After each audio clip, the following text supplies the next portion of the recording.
स्वागत है दोस्तों आपका मेरे YouTube channel tech study ITI में। जैसा कि आप सब जानते हैं, मैं जब भी आता नई अपडेट के साथ आता हूँ, ऐसे ही कुछ खास अपडेट आज आप लोगों के लिए लाया हुआ हूँ। तो ये अपडेट आया CISF से।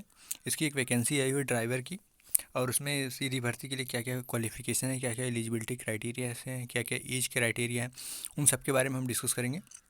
तो उससे पहले अगर मेरे चैनल पर नए हैं तो चैनल को सब्सक्राइब कर लीजिएगा, वीडियो को लाइक कर दीजिएगा, बेल आइकन को हिट कर दीजिएगा, ताकि ऐसी ढेर सारी अपडेट आप लोगों को मिलती रहे।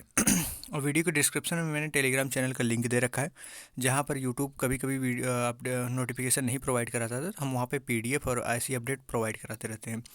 तो चलिए शुरू करते हैं, क्या अपडेट है, कैसी अपडेट है। जैसा कि मैंने बताया, CISF से अपडेट है। इसका आप देख सकते हैं पे लेवल कितना अच्छा है, 21,000 से 69,000। ये लेवल 3 की जॉब है। वैकेंसी की जो लास्ट डेट है वो 22 फरवरी को है। 23 तारीख से फॉर्म अप्लाई होना शुरू हो गए हैं। और जो इन्होंने कहा है कि एग्ज़ाम ऑनलाइन मोड में ही आपके फॉर्म एक्सेप्ट किए जाएंगे। यहाँ पे देख सकते हैं आपके क्या क्या क्वालिफिकेशन, PhD होगा, ट्रेड परीक्षा होगा, लिखित परीक्षा और फिर मेडिकल सर्टिफिकेट, मेडिकल परीक्षण होगा।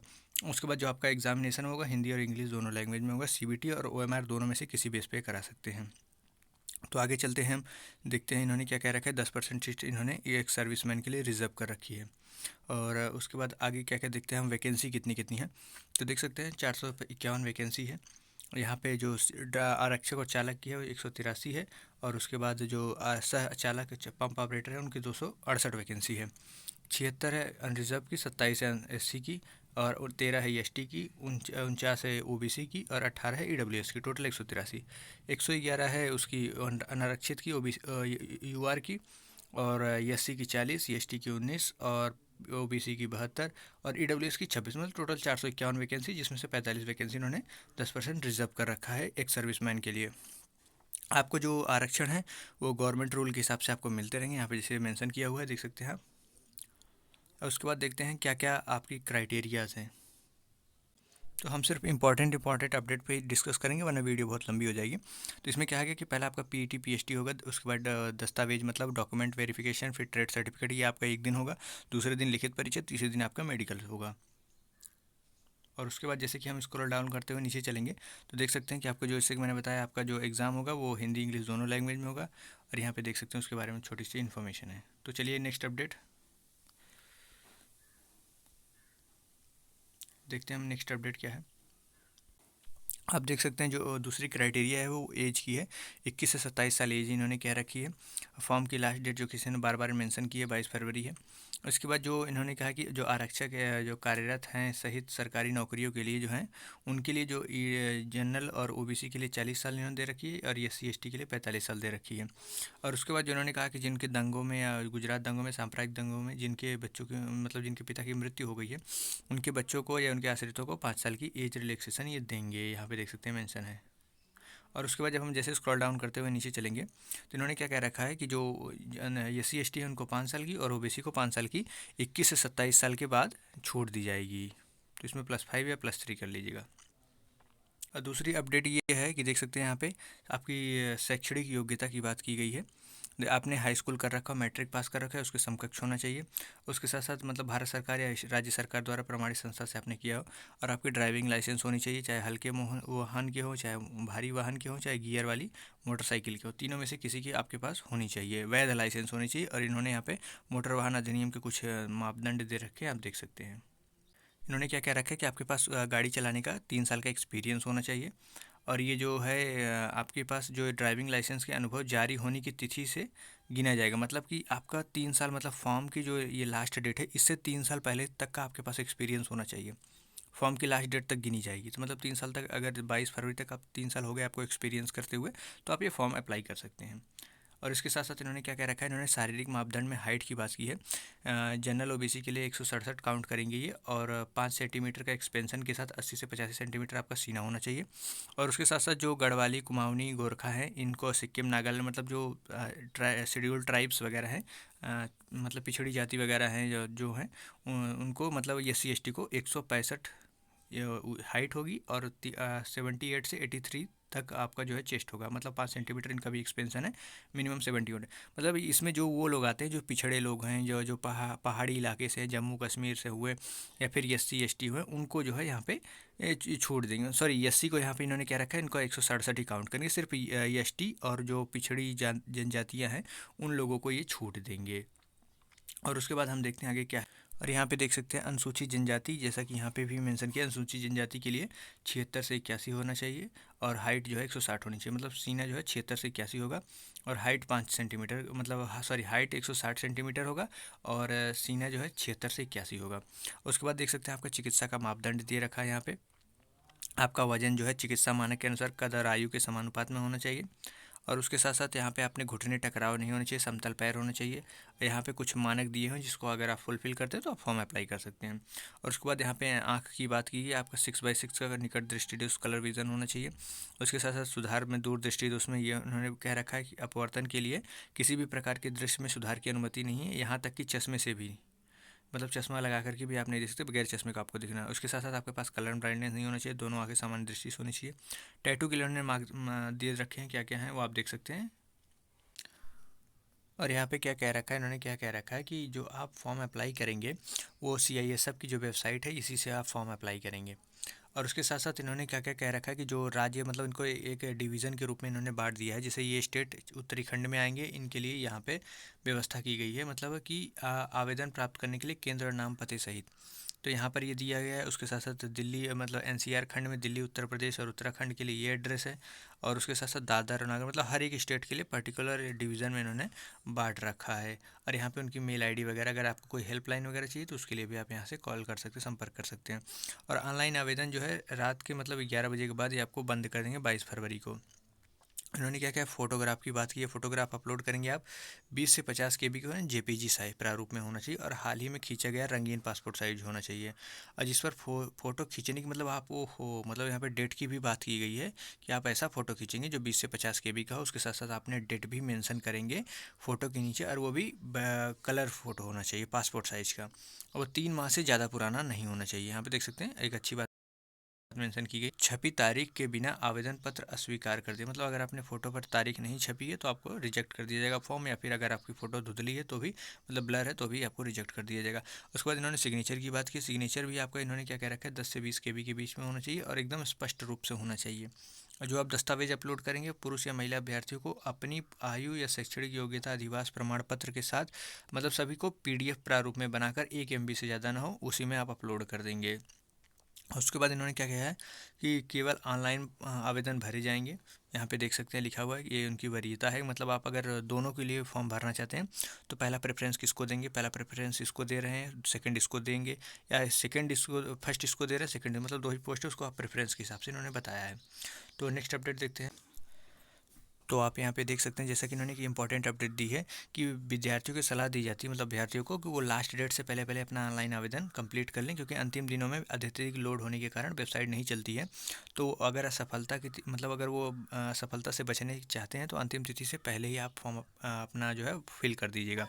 क्योंकि लास्ट टाइम में क्या है कि ना, सारे बच्चे एक साथ आते हैं, लोड पड़ने लगता है तो साइट चलती नहीं है। तो उसका मतलब अगर आपका फॉर्म छूट जाता है तो उसके जिम्मेदार आप खुद होंगे। इन्होंने जो आवेदन शुल्क की बात की है, देख सकते हैं आप यहाँ पे अनरिजर्व EWS और OBC के लिए इन्होंने क्या क्या रखा है, 100 रुपये। बाकी SC ST अनुसूचित जाति के मतलब जो है उन सबको फ्री किया है। और जो पेमेंट है वो ऑनलाइन मोड में होंगे, देख सकते हैं UPI SBI नेट बैंकिंग। और जो फॉर्म की लास्ट डेट है बार बार बता रहे हैं कि 22 फरवरी होनी चाहिए। और अगर आप जो है नगद भुगतान करना चाहते हैं तो वो SBI की शाखाओं में कार्य 24 घंटे, मतलब 24 फरवरी के अंदर नगद भी, बस अगर शाखा से आप पेमेंट करना चाहते हैं तो। वैसे तो UPI वगैरह है, आजकल कौन शाखा जाता है पेमेंट करने के लिए। तो आप यहाँ पे देख सकते हैं प्रवेश परीक्षा की बात की गई है। यहाँ पे देख सकते हैं आपको जो मतलब PST वगैरह जो होगा वो प्रवेश पत्र जारी किया जाएगा आपकी, मतलब आप वही ईमेल ID वगैरह दीजिएगा जो आपका जो चालू हो, क्योंकि हो सकता है वो मेल वगैरह भेजें। तो वहाँ पे अगर आप मेल भेजते हैं तो आप वहाँ से देख सकते हैं, तुरंत पहुँच सकते हैं। अगर आपने ऐसा मोबाइल नंबर दिया जो ऑफ़ है तो आप कैसे अपडेट रहेंगे उस मतलब सूचना से।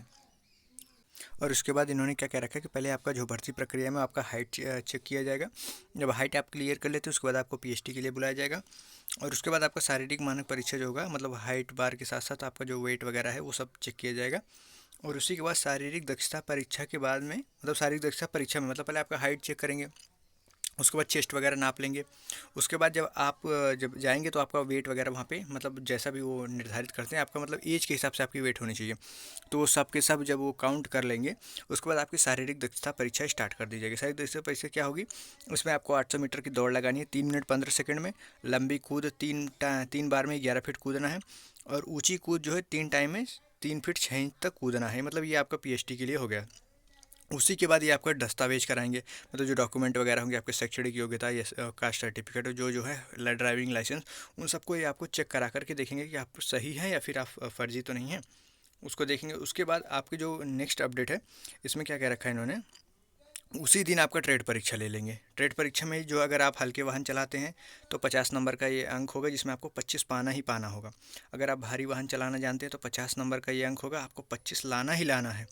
और जो मोटरसाइकिल वगैरह हैं जिनको मोटरसाइकिल चलाना आता है, अगर आप 30 नंबर का है आपको 15 लाना ही लाना है। मतलब यहाँ पर ही आपको क्वालिफिकेशन मतलब क्वालिफाई करना ही करना है, क्वालिफाई बेस पे है, क्योंकि ये मेरिट में नंबर नहीं जोड़े जाएंगे। देख सकते हैं यहाँ पे लिखा हुआ है ना, ट्रेड स्थान में अंक अभ्यर्थी को मेरिट के स्थान पर प्रभावित नहीं करेंगे। मतलब ये मेरिट में नंबर नहीं जोड़े जाएंगे, सिर्फ आपका क्वालिफाइंग नेचर का होगा, आपको क्वालिफाई करना होगा। उसके बाद आपके क्या कहा गया कि लिखित परीक्षा कराई जाएगी, जिसमें आपका मतलब DVPST होने के बाद ट्रेड परीक्षा, उसके बाद OMR बेस पे या कंप्यूटर बेस पे आपका लिखित परीक्षा कराया जाएगा। 100 अंकों का क्वेश्चन होगा। उसके लिए आपको 2 घंटे दिए जाएंगे। 100 क्वेश्चन 100 अंकों का होगा, 2 घंटे आपको टाइम दिए जाएंगे, कोई नेगेटिव मार्किंग नहीं होगी, ये अच्छी बात है। क्या क्या आएगा इसमें आप देख सकते हैं, सामान्य जानकारी मतलब GS आएगा, मैथ आएगा, फिर उसके साथ साथ रीजनिंग और हिंदी या इंग्लिश, आप जो भी एक सब्जेक्ट चॉइस करें। और इसमें क्या क्या रखा है, इस लिखित परीक्षा में EWS या जनरल OBC और EWS को 35% पाना, सॉरी जनरल EWS ESM को 35% पाना है, और OBC SC ST को 33%। मतलब कि 100 क्वेश्चन में 33 question SC ST OBC clear करके आएंगे सही। और उसके बाद जो है जनरल EWS और ESM जो है 35 क्वेश्चन सही करके आएंगे, तभी वो नेक्स्ट के लिए वे मतलब आगे स्टेप के लिए जाएंगे। तो आप देख सकते हैं यहाँ पे दिया हुआ है। इसके बाद हम बात करेंगे, यहाँ पे देखिए बार बार कह रखा है कि जो सूचना है पर परीक्षा की तिथि वगैरह है वो सारी इसी वेबसाइट पे अपलोड की जाएंगी, इसी वेबसाइट के माध्यम से सूचना दी जाएंगी। और जो उत्तर कुंजी आंसर की वगैरह है सब इसी के हिसाब से मतलब इसी वेबसाइट पर डाल दी जाएंगी। उन्होंने क्या कह रखा है, चयन का जो तरीका है वो ये देख सकते हैं, लिखित परीक्षा के होने के पश्चात general OBC SC ST EWS जो भूतपूर्व सैनिक है उन सबको कुल अंकों के आधार पर एक मेरिट बनाई जाएगी, उसी मेरिट के हिसाब से सिलेक्शन किया। मतलब सब एग्जाम लेने के बाद ये मेरिट के हिसाब से चयन करेंगे। अगर टाई होता है तो टाई में इन्होंने क्या कह रखा है कि अभ्यर्थियों के अंक बराबर होने की स्थिति में ऐसे मामले में नीचे दिए गए क्रम के एक के बाद एक मतलब कुछ इन्होंने स्टेप दे रखे हैं, उसके हिसाब से ये सिलेक्शन करेंगे कि अभ्यर्थियों के उम्र का हवाला देते हुए ये सिलेक्ट करेंगे। उसके साथ साथ यदि ज़्यादा उम्र वाले अभ्यर्थी को वरीयता, मतलब जिनकी एज ज़्यादा होगी उनको ये जो है वरीयता देंगे। उसके बाद अगर टाई का समाधान फिर भी नहीं होता तो लंबाई के हिसाब से ये करेंगे। और उसके बाद फिर भी बराबरी रहती है तो उसके बाद उसकी एजुकेशन क्वालिफिकेशन के हिसाब से उच्च योग्यता वाले उच्च क्वालिफिकेशन वाले को ये प्रायोरिटी देंगे। उसके बाद भी समाधान नहीं होता है तो नाम के अनुसार ये मतलब अल्फ़ाबेट वगैरह से दूसरे अभ्यर्थी के नाम के पहले अक्षर पहला आएगा उसी मतलब अल्फ़ाबेट के हिसाब से ये सिलेक्शन करेंगे। जो अंतिम परिणाम है वो देख सकते हैं इसी वेबसाइट पर जारी किया जाएगा। तो जैसा कि आप देख सकते हैं यहाँ पे लिखा गया है कि RTO की मतलब अगर आपने ड्राइविंग लाइसेंस बनाया, चाहे वो मोटरसाइकिल का हो, चाहे हल्के वाहन का हो, चाहे भारी वाहन का हो, अगर उसमें जारी करने की तिथि के साथ मामले में प्रमाण पत्र यदि उन सभी लाइसेंसों तीनों लाइसेंस में जारी करने की तिथि उनमें लिखित नहीं की गई है तो आप PST और PT दस्तावेज के समय ट्रेड परीक्षा के समय इसको प्रस्तुत करना होगा आपको कि उसमें डेट मेंशन होना चाहिए। PWD कैंडिडेट एलिजिबल ही नहीं है इसके लिए। और आपका जो name, father name, mother name और डेट ऑफ बर्थ है ये आपका जो है 10th की मार्कशीट के हिसाब से होना चाहिए। अगर नहीं होता है तो बाद में आपको रद्द मतलब आपके फॉर्म को रिजेक्ट कर दिया जाएगा। और अगर आपको कोई सूचना अपूर्ण या गलत तरीके से भरते हैं, सिग्नेचर वगैरह फ़ोटो वगैरह, तो आपका फॉर्म खारिज कर दिया जाएगा।